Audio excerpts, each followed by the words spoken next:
تنجموا تفضلوا البارتي الاولى فيها معنا، تنجموا تقدموا كان فما شكون داري حاجه يقدم قدام دونك موجودين البلايص. تفضل. Aussi Themel Fendri, donc président de la commission des normes de l'ordre des experts comptables et membre du conseil national de l'ordre des experts comptables. Donc مرحبا بكم. مرحبا بضيوفنا الكرام، مرحبا بزملائي les experts comptables، باللي comptables. مرحبا بالضيوف نتاعنا من الادمنستراسيون فيسكال وغيرها. مرحبا بالحضور الكل. ان شاء الله تعدى اليوم ان سيمينير يكون انتريسون للناس الكل. دونك لو سوجي اللي هو جديد il porte sur la nouvelle norme comptable numéro 5 relative les immobilisations corporelles. C'est un sujet qui est assez épineux. ان شاء الله اليوم باش نشوفوا le volet comptable، نشوفوا les principales nouveautés apporté par cette norme. Je trouve également le volet fiscal, à travers la loi de finances 2019 et le sujet de la réévaluation des immobilisations, principalement les équipements, ainsi que la note commune, les talat en 2019 et les décrets d'application, le décret d'application, les indices. Je trouve la loi de finances 2022 et la réévaluation des immobilisations, à savoir les immeubles bâtis et non bâtis. Et vous avez la note commune en 2022 et qui a créé certaines polémiques. Madame Habib El-Loueti, elle va présenter cet aspect. Je trouve vu les nouveautés comptables et les nouveautés fiscales, je trouve l'aspect professionnel, l'impact des nouveautés d'hommes, les diligences du commissaire aux comptes, de l'auditeur. Donc je trouve le volet professionnel, je trouve les diligences nécessaires les l'auditeur lorsqu'il va auditer les immobilisations corporelles. Donc je trouve qu'il y a un avant-goût à notre orientation 9002 au début de l'année de l'ordre des experts comptables et probablement je vais l'idée اللي نخلوا فيها l'ordre باش ان شاء الله يكون فما un changement au niveau de la note commune par rapport aux aspects fiscaux traitant la réévaluation des immobilisations. Donc la norme comptable est donc après bien sûr l'origine est la loi 96-112 le 30 décembre 1996. Cette loi a 15 normes comptables tunisiennes. L'idée qu'elle initialement un système comptable des entreprises qui pourrait durer 10 ans, 15 ans, normalement aussi l'adoption des normes IFRS. Malheureusement, en 2006, qu'on a créé l'adoption. En 2009, j'ai le Thaura, donc match de priorité. Tawarjan a choisi l'adoption des normes IFRS avec normalement, à partir du 1er janvier 2023, les sociétés qui présentent des états financiers consolidés, que ce soit côté en bourse ou à l'institution financière, banque ou à la société d'assurance, par exemple, je suis obligé à aller dans les normes IFRS. Donc, entre-temps, Fitoun Smachash Moulordou avec des dispositions qui ne prévoient pas Haja Mohamed qui m'a la juste valeur. Avec Alech, je pense que la norme comptable tunisienne est numéro 5. J'ai Haja Jdida, elle est la juste valeur. Toutefois, j'ai un contexte assez spécial, un contexte économique, ça est j'ai avec une autre vision parallèle, qui est la vision fiscale. Donc, donc je vais avec plus de détails. Je vais des parties importantes. On a réservé des plages horaires assez importantes. Donc, ça ne va pas être une présentation à sens unique. Après la présentation qui va être effectuée par Sikhal Rosi. Donc, un petit débat de 30 minutes. Je n'ai pas l'aspect comptable. La présentation de Mme Habib El-Loueti. Je n'ai un petit débat zril, l'aspect fiscal, on a chauffé l'aspect fiscal. Et en fin de matinée, Inch'Allah, on a chauffé kif après la présentation de CFM. فندري نحاولوا نناقشوا زاد كيف l'aspect professionnel et diligence du commissaire en compte qui vont être présentés par CFM. Donc ما نزيدش نطول عليكم ان شاء الله تعدى une présentation qui pourrait être que intéressante ان شاء الله الناس الكل ونعطي الكلمه للسي خالد. مرحبا بكم الكل. Je vous remercie, Monsieur le Président, pour la présentation de ce séminaire. Donc, comme l'a dit Ahmed, le thème d'immobilisation corporelle, c'est un thème d'actualité, l'adoption de la nouvelle norme comptable numéro 5. Bon, c'est vrai, c'est une nouvelle norme, donc ça veut dire qu'il y a des divergences par rapport à la position actuelle, la position ancienne, c'est-à-dire celle de l'ancienne norme, l'ancienne norme numéro 5, qui traite des immobilisations corporelles. Et je dirais un essai de rapprochement avec la position internationale. Sauf que on va présenter la nouvelle norme 5 et vous allez voir qu'il y a quand même un petit gap entre la position tunisienne actuelle et les normes internationales en matière d'immobilisation corporelle.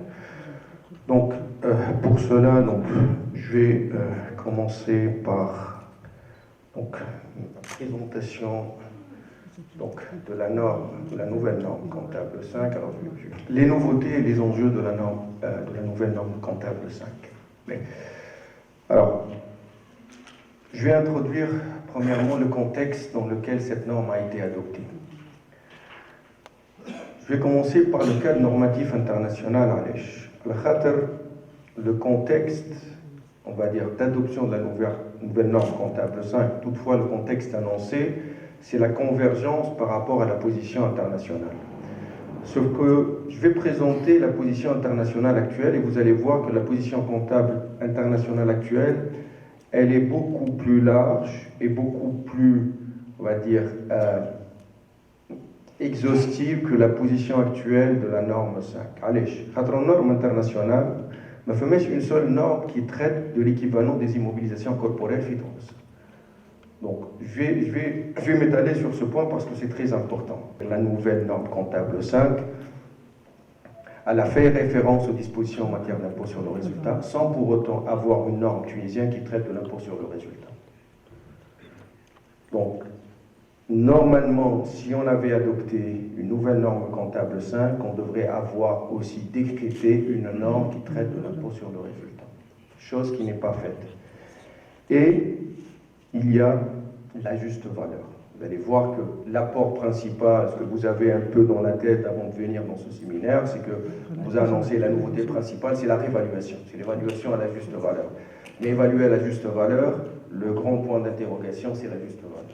Et en norme internationale, il y a une norme spécifique, complète, qui traite du concept de la juste valeur.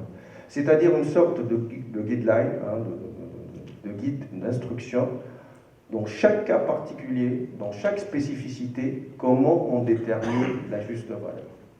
Et ça, malheureusement, on ne l'a pas selon le référentiel actuel tunisien. Ça veut dire quoi, en gros? On a voulu instaurer la juste valeur, on a voulu instaurer la réévaluation, on a décrété une norme, mais les outils, à mon sens, normatifs pour la mise en place d'une manière précise et rigoureuse de la norme n'ont pas été repris d'une manière exhaustive par le normalisateur comptable tunisien, malheureusement.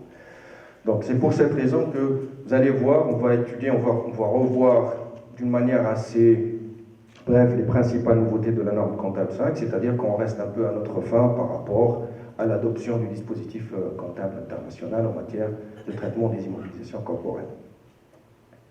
Alors, comme toutes les normes, j'ai une certaine méthodologie pour présenter la norme. Donc, je suis, on va dire, le texte, c'est-à-dire chaque norme, il y a 4 dispositions majeures. Premièrement, le champ d'application, quand est-ce qu'on applique la norme.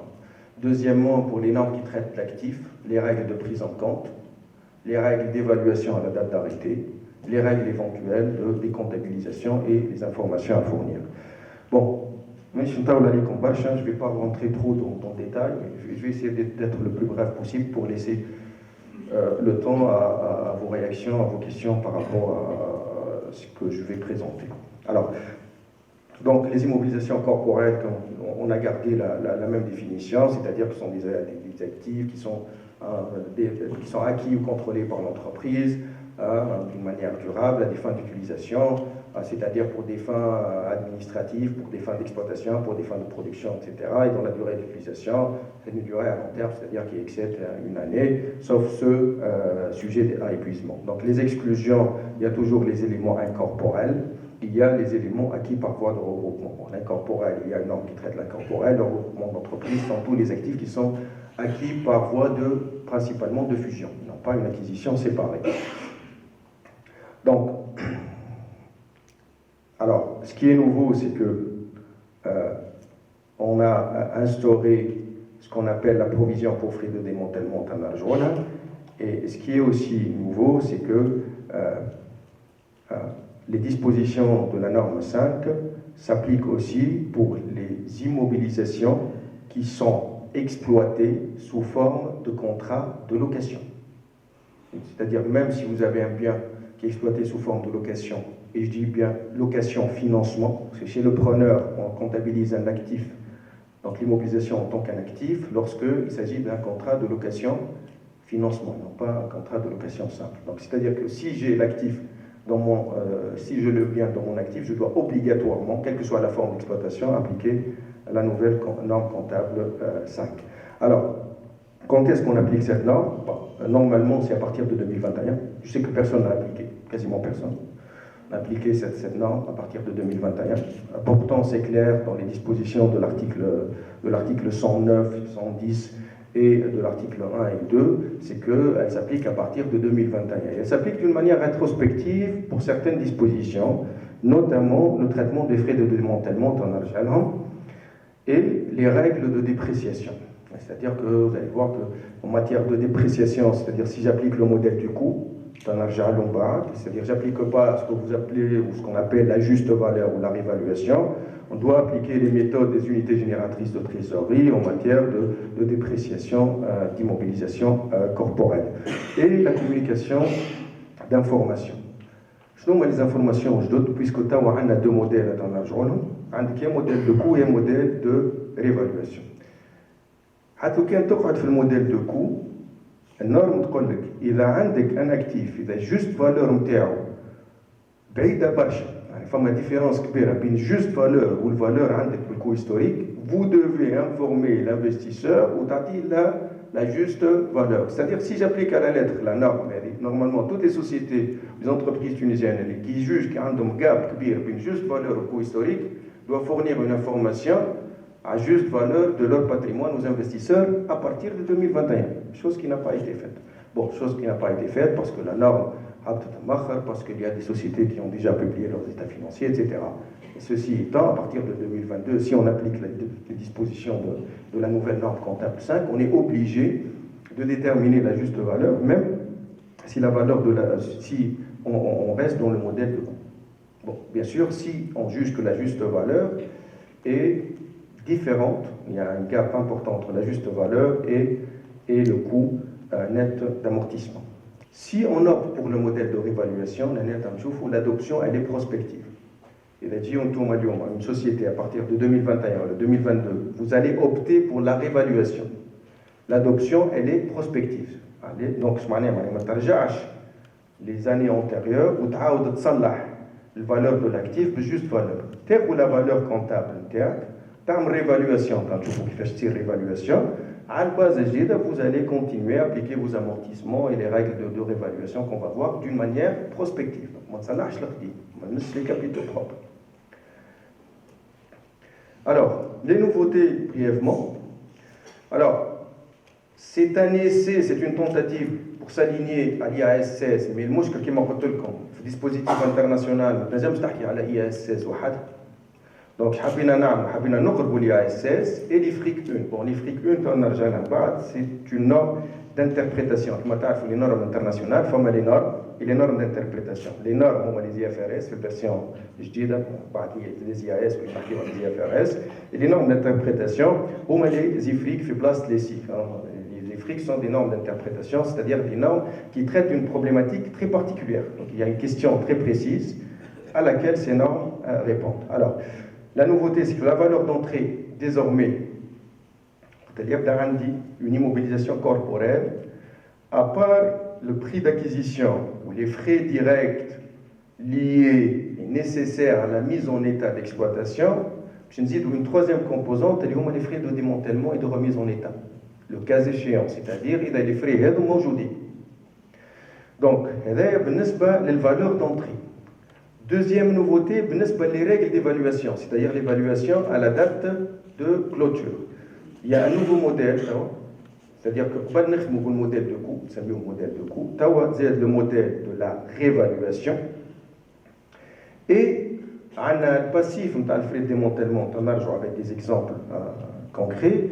Ce qu'on a constaté un passif, c'est une provision qu'on doit bien évidemment revoir sa valeur à la fin de chaque exercice. Les frais de démantèlement, on met sur l'actif. On a le frais de démantèlement, on fait l'actif.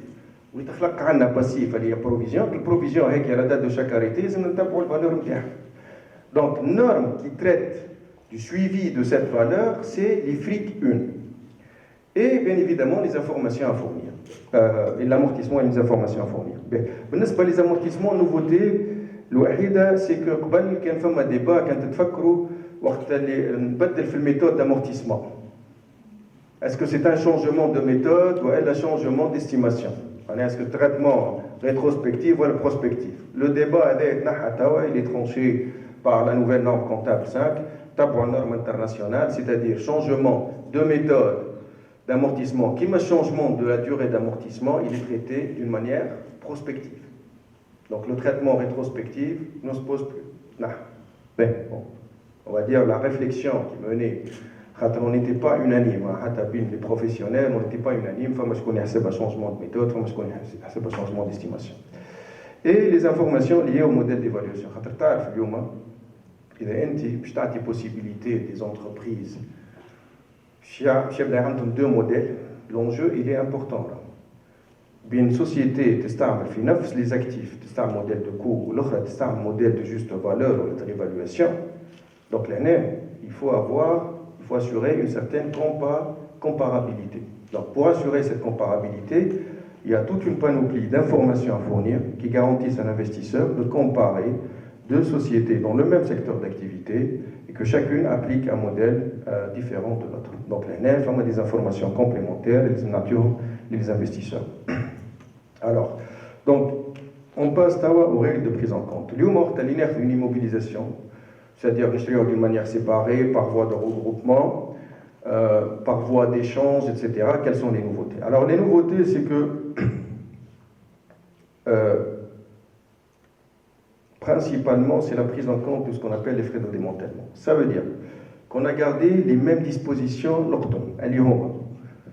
La prise en compte, on a dit actif, la immobilisation, il a des avantages économiques futurs et mesures fiables du coût, donc ça, vous le connaissez. Et on a gardé la comptabilisation par composante principale. Elle est malheureusement en pratique, pour des raisons pratiques et des raisons principalement fiscales, quasiment aucune société n'est en train d'appliquer la comptabilisation par composante principale. Ça veut dire quoi la comptabilisation par composante principale? Vous avez une ligne de production, par exemple, vous avez une composante mécanique et une composante électronique.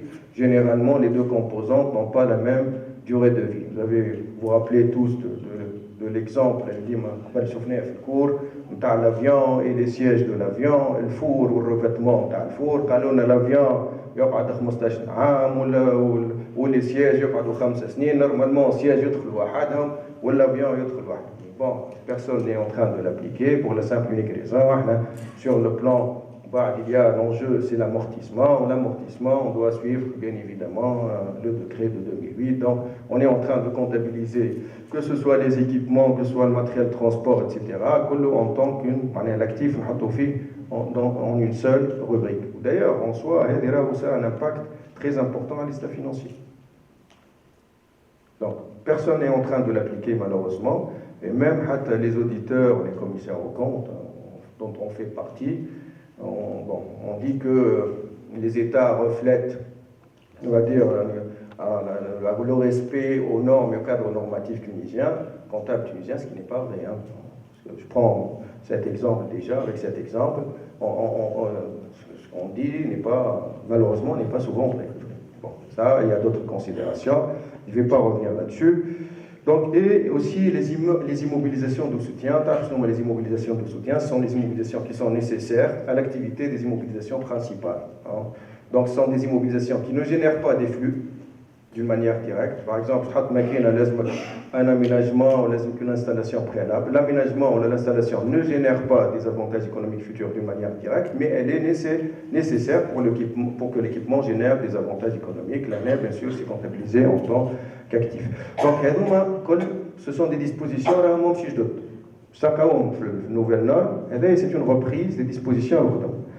Alors, la nouveauté est la valeur d'entrée. Donc, la valeur d'entrée fait le prix d'achat, ou fait les frais directs, plus c'est l'estimation initiale des coûts relatifs au démantèlement et à l'enlèvement de l'immobilisation et la remise en état du site sur lequel elle est située. Bon, concrètement, vous avez par exemple une ligne de traitement, elle y fait des intrants, des produits chimiques, ou des produits nocifs, etc. C'est-à-dire qu'un bain, par exemple, des capaces chimiques, voilà. Donc le bain, généralement, il y a des obligations, que ce soit légales, réglementaires, que ce bain ou que cette installation doit être démantelée à la fin de sa durée d'utilisation et que le site doit être décontaminé au terme de l'utilisation de l'équipement. Donc, les activités, la plupart des activités industrielles, l'industrie, ça fait tout ce qui est extraction minière, etc. Donc, l'obligation est موجودة. Donc, ils n'ont pas de durée d'utilisation. Ils n'ont l'équipement ou ils يرجعوا le site qui كان قبل. Généralement, c'est un coût qui est significatif. هذا قبل كيفاش كنا نعملوا قبل هذا يدخل في الفالور ريزيدوال. قبل كانت تفكروا الباز امورتيسابل نخدموا احنا الامورتيسمون الباز امورتيسابل شنو هي؟ فالور دونتري نحيو منها الفالور ريزيدوال نت. يحب يقول فالور ريزيدوال نت؟ يحب يقول ليكيبمون هذا باش يجيب لي فلوس بعد الديوري ديوتيليزاسيون. دونك اذا نبيعوا ب 100 باغ اكزومبل ونخسر عليه دي كو دو ديمونتيلمون ولا دو ديكونتاميناسيون ب 200. شو عليه اللي تنجم تكون لا فالور ريزيدوال انتر كيومي تنجم تكون négative. D'accord? Donc, la base de l'amortissement, elle va augmenter. D'accord? Mais nous en tant qu'une composante de la base amortissable. Pour s'aligner avec les dispositions des normes internationales, nous avons directement sur la valeur d'entrée. L'impact de la base amortissable est يبيد. علاش فهمتوني؟ خاطر هما كانوا ينقصوا من الفالور ريزيدوال. الفالور ريزيدوال تنقص من الفالور دونتري باش تلقى الباز دامورتيسمون تاعك.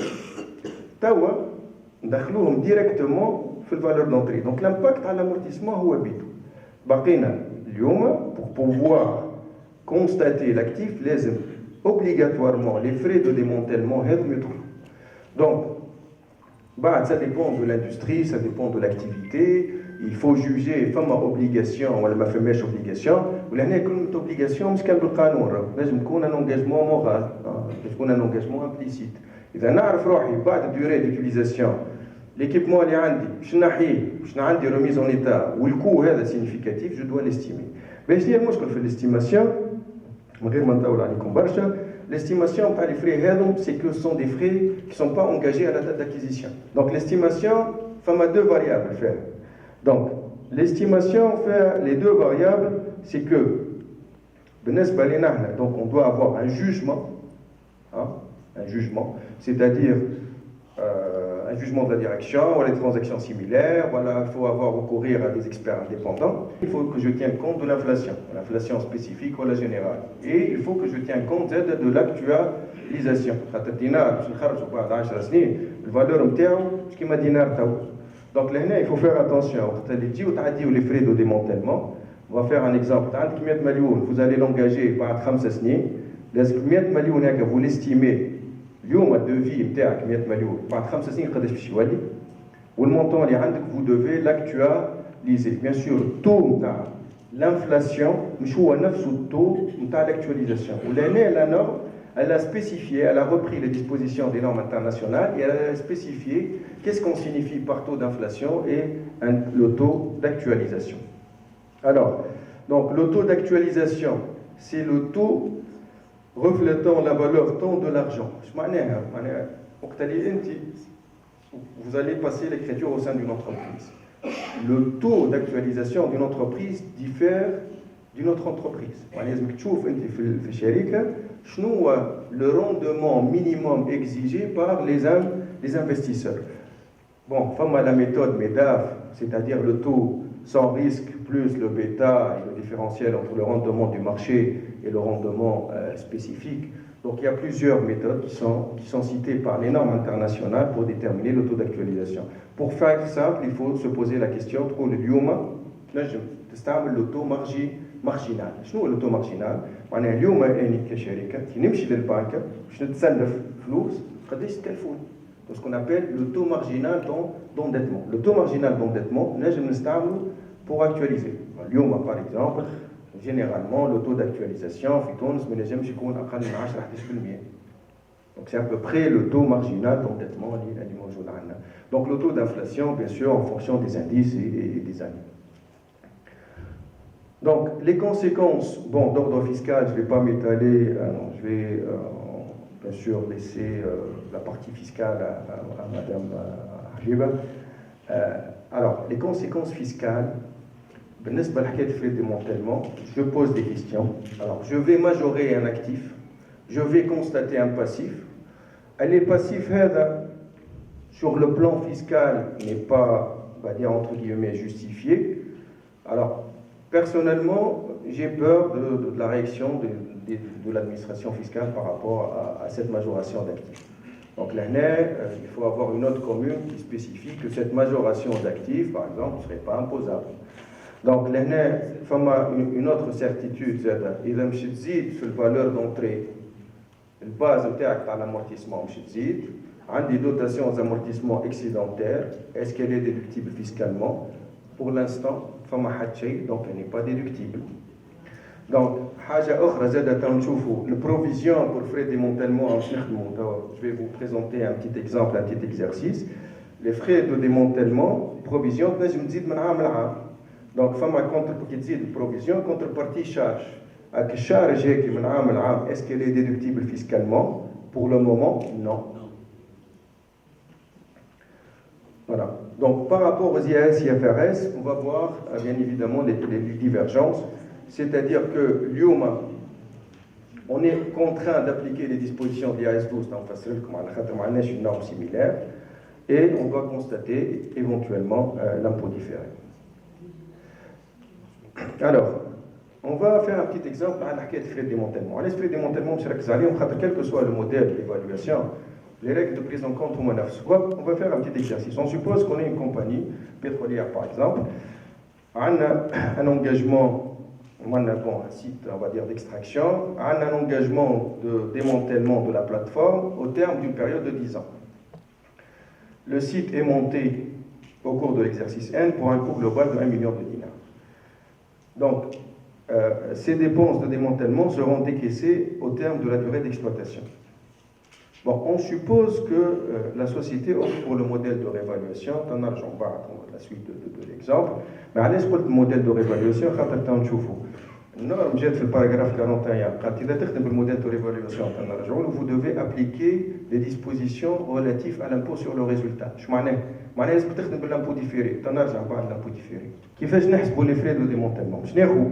Donc, le montant, la valeur nominale des frais de démantèlement, par exemple les 1 million, d'accord, les 1 million, que je vais actualiser. Donc, je vais réévaluer. Je m'en ai la valeur estimée du coût de démantèlement à la fin de l'exercice. C'est 1 791 000. Qu'est-ce qu'on a fait? On a augmenté par le taux d'inflation. Donc, avec 1 million, 1 791. Qu'est-ce qu'on va faire? Les 1 791 000, on va les actualiser. ديما لازمك les outils de travail, لازم ديما عندك taux d'inflation وعندك taux d'actualisation. C'est la برشا راهو taux d'inflation, c'est un taux public موجود, ou taux d'actualisation. Si vous maîtrisez pas les techniques نتاع détermination نتاع le coût de l'argent au sein de l'entreprise, لازم تستعمل le taux d'emprunt marginal. اليوم كي تمشي للبنك ما تقدرش تتسلف tout simplement. Donc vous pouvez utiliser ce taux. Donc l'année, vous allez actualiser. Bien sûr, l'actualisation, on dit matériel valeur, 1 plus le taux exposant moins la période. Donc, où une valeur actualisée, elle va augmenter. Donc l'année, مثال عملوا كان 690, ولا 759, ولا 835, etc. D'accord? Donc, وقت اللي نقيد l'actif بالأول, ça c'est très important. L'écriture l'oulانية. ما عادش عندي ما نعرفش actif à fournisseur. شو اللي actif fournisseur هي شنو هي fournisseur معناها le prix d'acquisition plus les frais. Ou le composante, donc les contreparties, le composante frais de démantèlement, tu as de provision, c'est normal. La définition d'une provision, c'est quoi? C'est une obligation actuelle qui va engendrer une sortie de ressources futures dont la valeur ou à l'échéance est probable. Donc, la différence entre une provision et le passif, c'est que le passif, la dette, le caractère, c'est que l'échéance et la valeur sont certaines et non pas probables. Donc, l'année, je note la provision. Donc, la provision, je dois aller une contrepartie de la composante frais de démantèlement, elle est dans l'actif. L'année, l'écriture, ما نعديوش impôt différé. Je n'arrive pas à l'impôt différé. J'ouvre la parenthèse, l'impôt différé, excusez-moi. Je pars toujours d'un point de vue comptable, l'IAS 12. Moi, je connais. Alors, lorsque j'augmente une valeur d'un actif, voilà, je constate un passif, il y a toujours une soupçon d'avoir un impôt différé. D'accord? L'impôt différé, bon, juste un rappel, je sais que la plupart de l'audience, vous avez vu certainement ça. Donc l'impôt différé sur un actif, c'est lorsque j'ai une différence entre la base comptable et la base fiscale de l'actif. Alors la base comptable, c'est la valeur comptable, et la base fiscale, c'est les sommes dont j'aurai droit à déduction future lorsque je vais utiliser ou lorsque je vais céder l'actif. Moi, ce que l'année est إذا أني l'administration fiscale زدت في الفالور l'actif بالفrais de démantèlement نعرف les frais de démantèlement هيك مش تعطيني déduction des charges ومش تقبلهم لي في الفالور comptable en cas de cession pour déterminer le résultat de cession شو اللي عندي décalage بين الباز comptable والباز fiscale.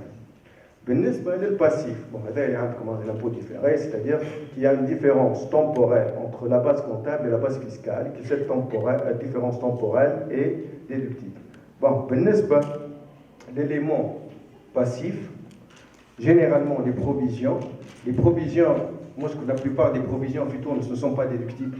La plupart, je dis bien la plupart, c'est que lorsque vous avez une provision pour risque et charge, les frais de démantèlement, des provisions pour frais de démantèlement, c'est une provision pour charge, pour risque, pour la charge future. Elle n'est pas, la dotation éventuelle à la provision n'est pas déductible. Donc le passif, la base comptable du passif, c'est la valeur comptable. La base fiscale d'un passif, c'est la base comptable. C'est la base comptable moins les déductions futures si le passif se réalise. Je m'en ai une provision. La base comptable est à 690, la valeur comptable. La provision se réalise, je dois les charges. Donc charge, lorsqu'elle se réalise, toi les déductibles ou toi les déductibles. Donc la base fiscale c'est combien? C'est 690 et la base comptable moins la déduction 690. Toi la base fiscale égale à 0. Donc c'est pour cette raison que la plupart des provisions pour risques et charges, selon le contexte fiscal tunisien, génèrent un impôt comptablement, génèrent un impôt différé. Donc l'écriture l'écriture dans la prise en compte, c'est très important. Je trouve qu'il y a un impôt différé à l'actif ou un impôt différé à le passif. Alors, normalement, il y a une constatation d'impôt différé, sauf qu'on est dans l'exception du paragraphe 15 de l'IAS 12. L'IAS 12, lorsque vous constatez un actif et un passif d'une manière simultanée, vous ne constatez pas d'impôt différé. Par le marché, je me base sur l'approche par le résultat. Quand je l'activité où je suis condamné, je fais l'activité. Donc réellement, la juste valeur ne peut pas se baser sur une évaluation d'un expert. Elle se base principalement sur l'approche par les flux. Donc, le marché, les biens spécifiques, il y a l'approche par le résultat. Je m'en ai un bien spécifique. Il y a un équipement spécifique, le un matériel de transport, voilà les hauts. Donc, l'année, c'est logique, on doit se baser sur l'approche par le résultat. L'année, on court l'approche par le résultat. Dans la pratique, ça y est, je m'en ai approche par le résultat. Est-ce que le machine qui تحسب لها الريزولتا qui a un résultat les flux donc les cash flows ne sont pas générés par une machine d'une manière séparée. Donc qu'est-ce qu'on doit faire? يلزمنا نربطوا الماكينه للunité génératrice de trésorerie. Donc نستحقوا باش ناخذوا من لي ديسبوزيسيون تاع لي اس 36 خاطر ديفينيسيون كونسيبت نتاع لو جي تي ولا افيكتاسيون نتاع كل اكتيف لنا يو جي تي سي لي اس 36. علاش قلت لكم راهو l'idée principale, nouvelle norme comptable simple, nous avons fait l'évaluation, nous avons fait juste valeur, nous avons fait norme internationale, mais nous avons les dispositions. Les outils pratiques pour faire juste valeur, nous avons l'IFRS 13, nous avons l'IFRS 36. Donc, sur le plan pratique, sur lequel est juste valeur dans une machine, donc vous êtes obligé de faire un état de flux prévisionnel, je dois me référer aux normes internationales, c'est 5 سنين. لازم كان état de flux minimum على 5 سنين. وكي نقول le flux تنرجع له flux ça veut dire encaissement décaissement مش résultat prévisionnel. فما فرق. Donc c'est l'état de flux prévisionnel que vous devez actualiser. ينجم يكون négatif, ينجم يكون dérisoire. إذا ناخذ taux d'actualisation اليوم في تونس اللي هو taux marginal تاع les emprunts ونعمل actualisation ب 11% في العام على 5 سنين, vous allez voir المليار تولي 300 مليون. façon de dire. Donc l'année تعطيك تقول لك لازم تستعمل l'approche par du coût de remplacement la norme.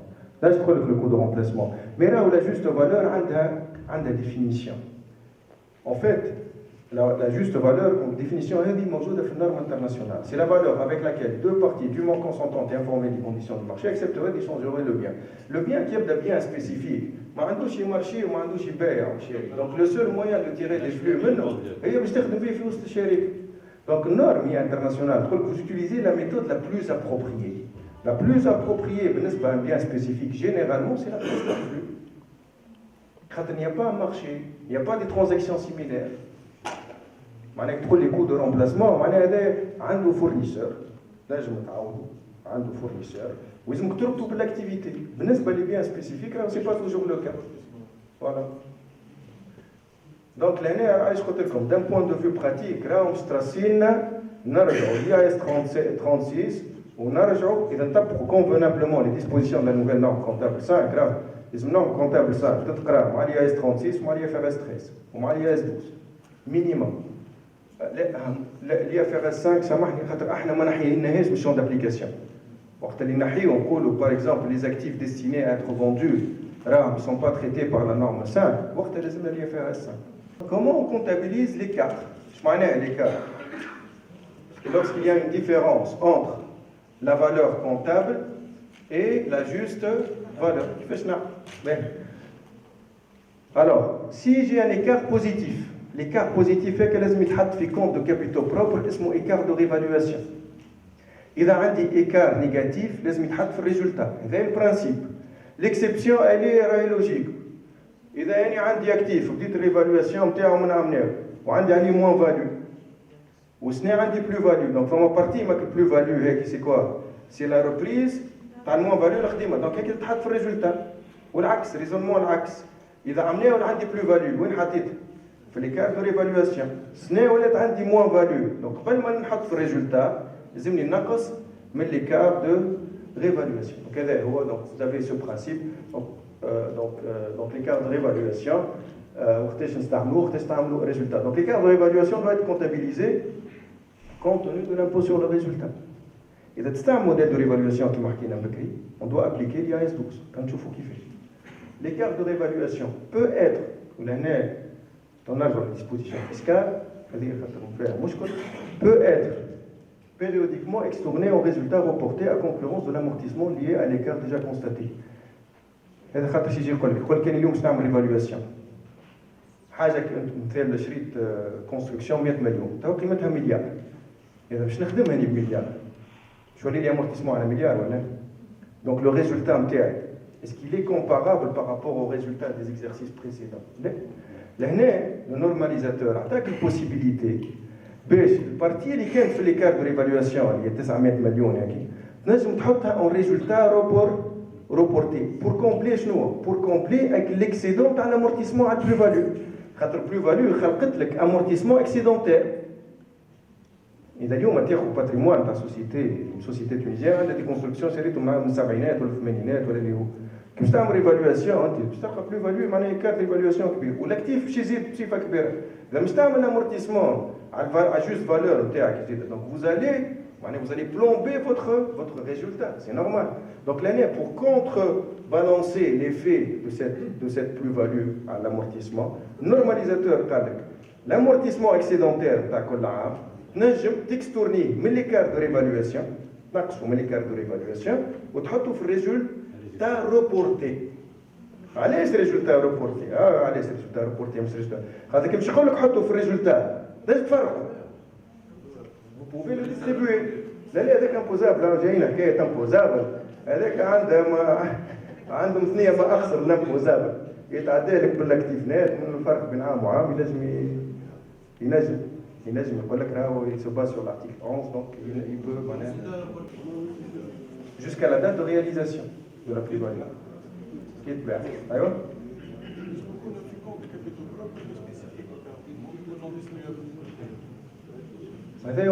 هو يقول لك c'est un peu dans un compte de bénéfices reporté, non distribuable. Alors, en cas d'application d'impôt différé, donc il faut appliquer la fiscalité différée en sa totalité.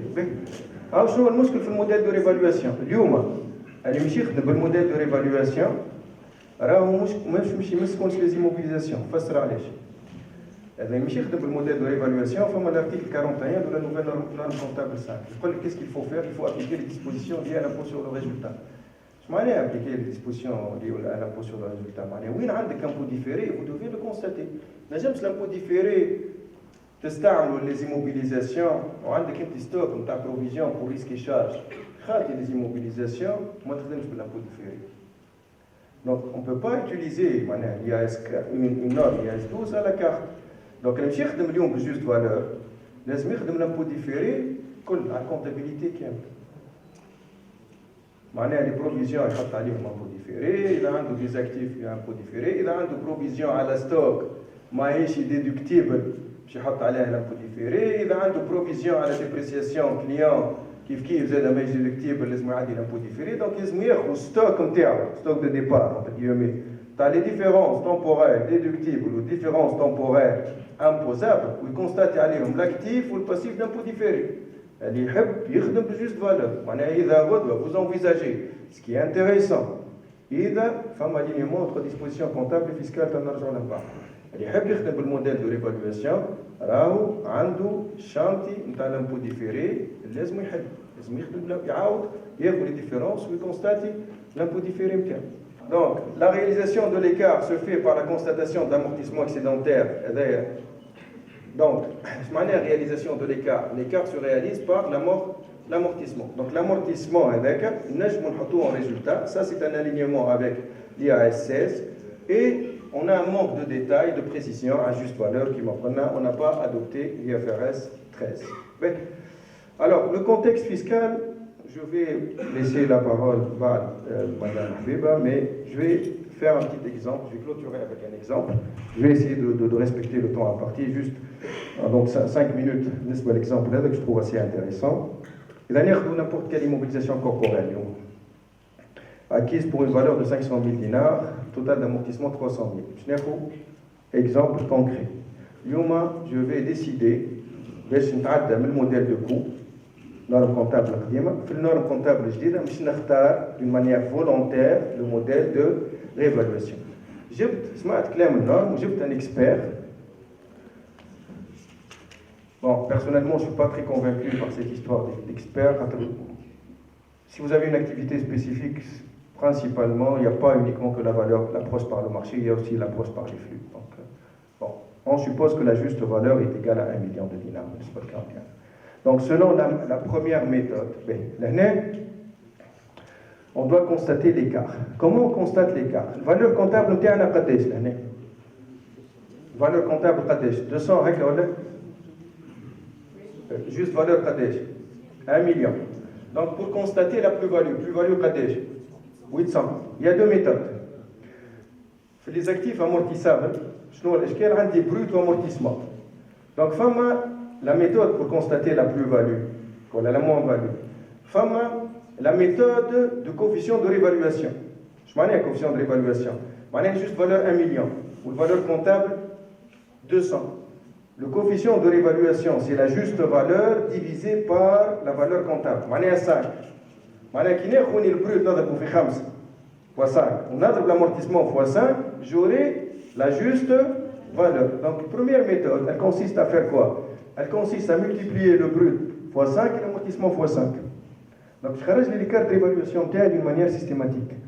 La deuxième méthode, elle est plus simple. Il y a deux comptes. Il y a deux comptes. Il y a brut et amortissement. Vous écrasez l'amortissement par le brut.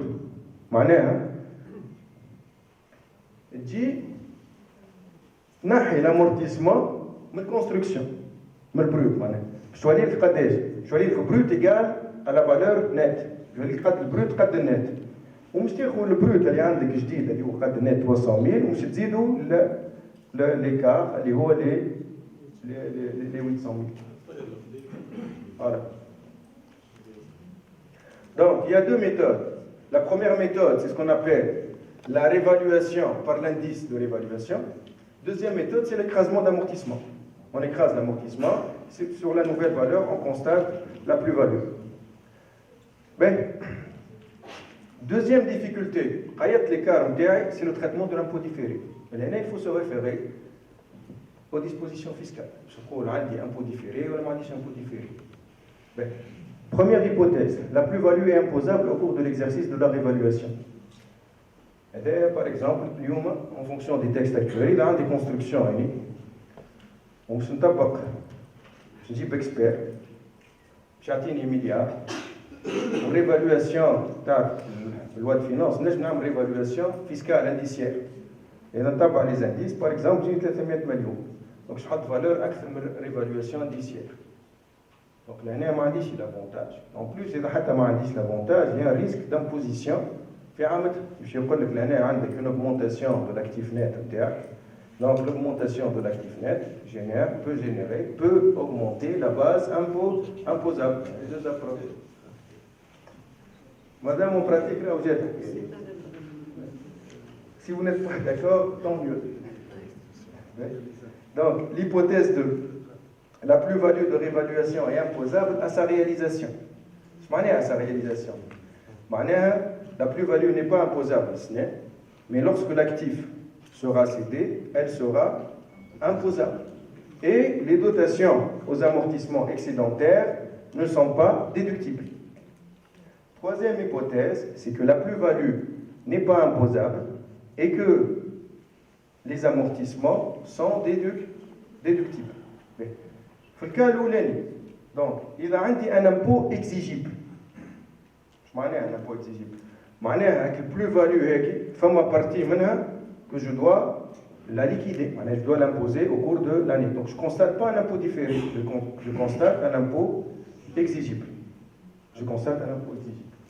Donc l'année, l'hypothèse 1, je fais les hands, donc je n'ai l'écart de l'évaluation, est un impôt à payer, c'est-à-dire une dette. Dans le cas الثاني ايش معناه عندي différence بين base comptable ou base fiscale. Base comptable, c'est la juste valeur, 1 million. En cas de, ou bien cession, ou en cas d'utilisation sous forme d'amortissement. Donc j'ai un décalage entre la base comptable et la base fiscale. Donc c'est un impôt différé. Actif ou elle passif. Qu'est-ce que actif ou passif? Je suppose que le bien et l'actif, il est réalisé. Je l'ai perdu, je l'ai utilisé. Donc je perds combien sur le plan comptable? Mon résultat comptable est égal à combien? Si l'actif se détruit, mon résultat comptable serait égal à combien? Je perds combien? Moins 1 million. Sur le plan fiscal, je déduis combien? 200. Donc pour passer de moins 1 million à moins 200, j'ai quoi? 800. J'ai une réintégration. C'est impossible. Voilà. C'est impossible d'impôt différé.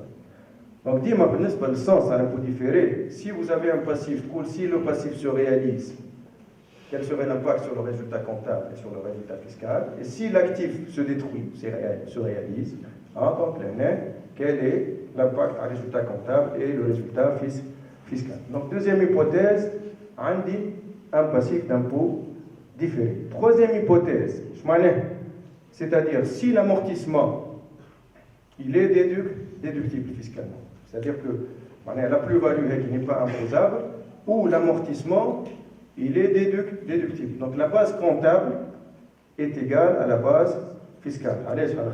Les amortissements excédentaires, j'ai le droit à les déduire. Ou en cas de réalisation de l'actif, la plus-value éligée à mon évaluation, elle ne sera pas imposable. Donc dans ce cas, il n'y a pas d'impôt différé. D'accord? Donc je garde l'écart de réévaluation pour le montant brut. Donc, il y a une constatation l'écart de réévaluation. Mais, bien sûr, à chaque fin d'année, je constate les amortissements et j'extourne, il y a un impôt différé, l'impôt différé, à la fin de la durée d'utilisation, base comptable, à la fin de la durée d'utilisation. 0. Base fiscale, Zéro. Donc, à la fin de la durée d'utilisation, j'aurai toujours une base comptable égale à la base fiscale. Donc, l'impôt différé, il doit être extourné au fur et à mesure de l'amortissement. Donc, il faut constater l'amortissement, il faut constater l'extourne de l'impôt différé si vous avez constaté un impôt différé. Bien sûr, ça dépend de la position fiscale. D'accord. Ça, c'est une mesure optionnelle. Je نقص من l'effet de l'amortissement excédentaire, partie de l'écart de réévaluation, les résultats non distribués, reportés non distribués. D'accord? Bon, j'ai complété avec la session, c'est-à-dire on va suivre cette immobilisation. Je ne sais pas, Monsieur le Président, on peut s'arrêter.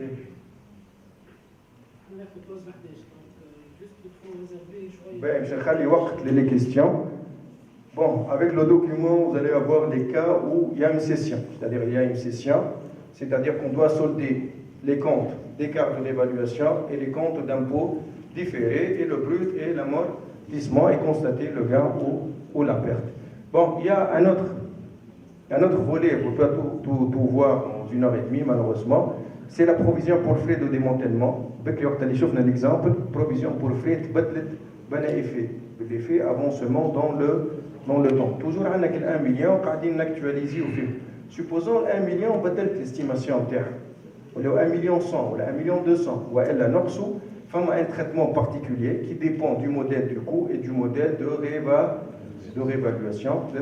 Bon, je l'ai intégré dans le document, mais ça nécessite un suivi particulier. Ce sont les dispositions de l'IFRIC 1 internationale, la norme internationale IFRIC 1, qui ont été transposées à la lettre par la nouvelle norme comptable 5.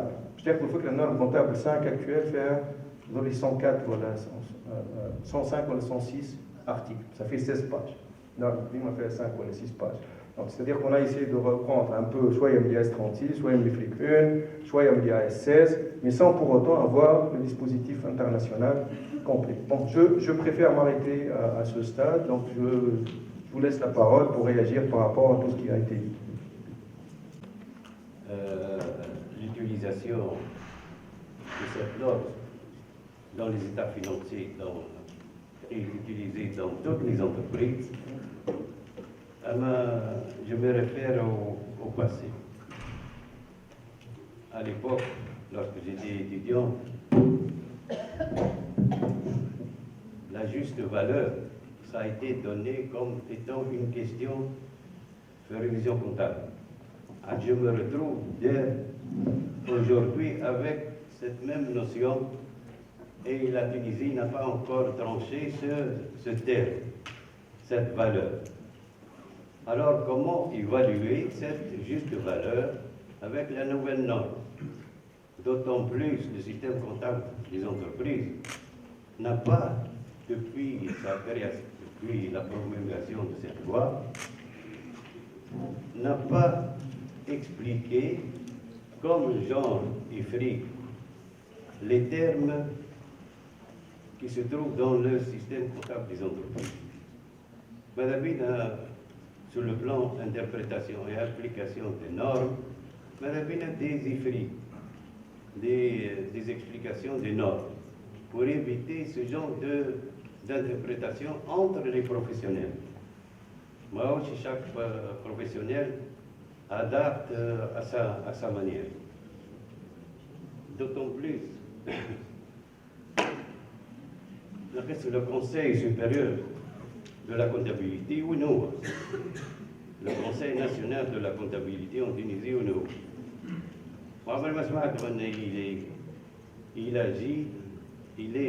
Il agit pour expliquer et s'intéresser à la comptabilité. D'autant plus, la profession comptable doit être unifiée. Voilà. Deuxièmement, nous avons, je vais dire une chose, c'est que les conseillers fiscaux ont présenté une loi sur l'organisation de leur profession. Ils vont interdire l'aspect fiscal pour les professionnels de la comptabilité. La nouvelle norme comptable 5, donc une évaluation, donc on aura donc l'obligation de recourir à l'impôt différé, qui est les normes comptables traitées par la norme IAS 12.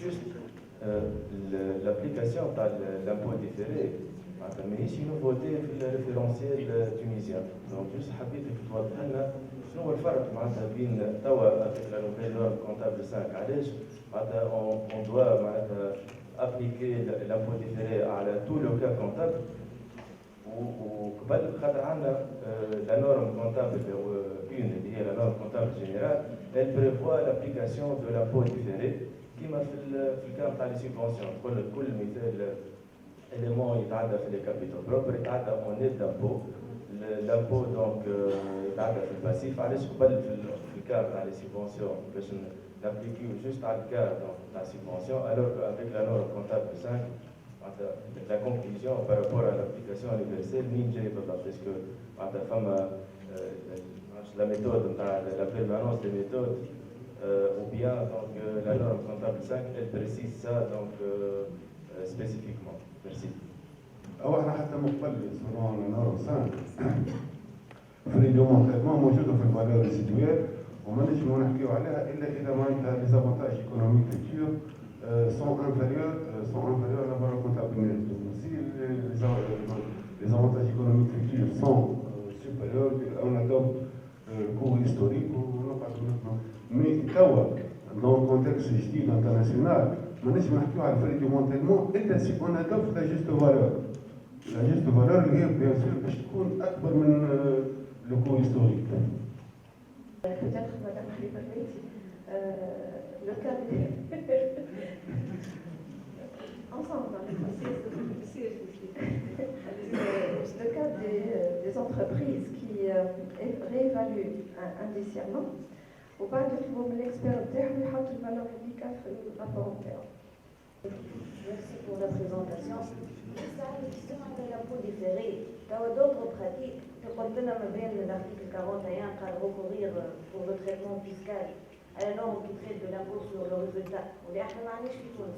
Est-ce que c'est par choix ou obligation dans le système IAS 12? Sachant que nous avons des entreprises qui ont opté pour le modèle de réévaluation sans constatation d'impôt différé. فتختاروا انهم يطبقوا شيء IAS 12. ما نعرفش اسكو سيتي ان شوا وهما يسميوه غادي. يعطيك الصحة سي خالد. ان فيت عندي دو كيستيون. الأول نعرف برك علاش ربطت الميثود دو ريفالياسيون افيك النورم IAS 36. في الانتشار. Est-ce que les sociétés qui procèdent à l'évaluation des actifs prévus par la loi de finances 2019-2022 يعتبروا معناتها adopter la méthode de l'évaluation? Bon, je préfère quand même répondre à la premier lot de questions. Donc, la question de Cheikh Razak, c'est vrai que les outils pratiques et en principe en général, c'est que il a le concept à juste valeur qui marque l'impôt sur le résultat, on se réfère au cadre international. Donc l'année, ou bien on adopte les normes internationales, à défaut de normes internationales, et là on a le concept de juste valeur avec les trois approches. L'IFRS 13, à mon avis, il faut se référer à l'IFRS 13. Au l'IFRS 13, vous allez avoir des réponses à vos questions. Il ne faut pas oublier, le normalisateur international, c'est un normalisateur imprégné par l'approche anglo-saxonne du droit écrit. Les cas pratiques, les ont des réponses écrites. Donc, si on se réfère à norme 5, on doit utiliser les normes internationales et comme ça, on aura les outils nécessaires pour pouvoir l'appliquer. Deuxième question, l'impôt différé. Quel est l'impôt différé? Norme générale, en principe, le texte spécifique l'emporte aux dispositions d'ordre général. Quel est l'impôt différé? L'impôt différé, في الكونسوليداسيون والفيزيون. علاش؟ خاطر النورم 35 explicitement جات تقات لك رانا on se réfère aux dispositions d'impôt sur le résultat. Si c'est le cas, راهي النورم نتاع لي اس 2 الستوك باغ اكزومبل وقت جبدت على الفالور رياليزاسيون نت راهي قالت لك on se réfère aux dispositions d'impôt sur le résultat. كيف النورم 14 اللي تحكي على l'éventualité راهي قالت لك زاد on se réfère aux dispositions de l'impôt sur le résultat. هذا مش موجود. علاش احنا ما نخدموش بالامبو ديفيري؟ دونك نخدموا به يكونش في الفيوزيون في الكونسوليداسيون. توا النورم الجديده قالت لك اذا مش تخدم بالريفالواسيون سي كري نوار سور بلون سور ان تكست سبيسيفيك راك لازمك تستعمل لي ديسبوزيسيون اون ماتيير دامبو سور لو ريزولتا. واول مره يحطها النورماليزاتور في لي كونت انديفيدويل مش في لي كونت كونسوليدي. دونك اذا حتى لك مره في الكونت انديفيدويل اش معناه؟ تبقى على الكل. نجم تكون عندك امبو ديفيري على الاكتيف ليموبيليزاسيون وما تكونستاتيش لامبو ديفيري على ستوك وما تكونستاتيش لامبو ديفيري على البروفيزيون. وي il faut une norme sur اذا ما عندكش نورم تطبق الريفيرونسيال انترناسيونال. تطبق الريفيرونسيال انترناسيونال. اذا ديفو دو نورم شنو احنا devant le fait accompli سي عبد الرزاق شنو il faut adopter les normes internationales. C'est ce qu'on est en train de faire.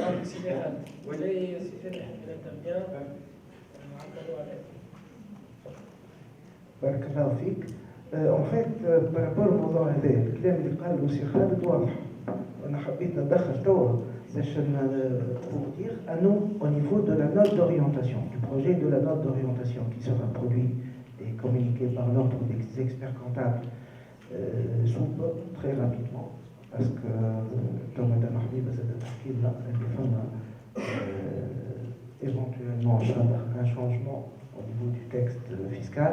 Donc, c'est tout simplement l'apparition du texte derrière pour produire la note d'orientation. Donc, au niveau du paragraphe 21, parce que la question est à l'impôt différé, il y a plusieurs tables rondes durant l'année par rapport à cette norme 5. Justement, donc, la note d'orientation précise que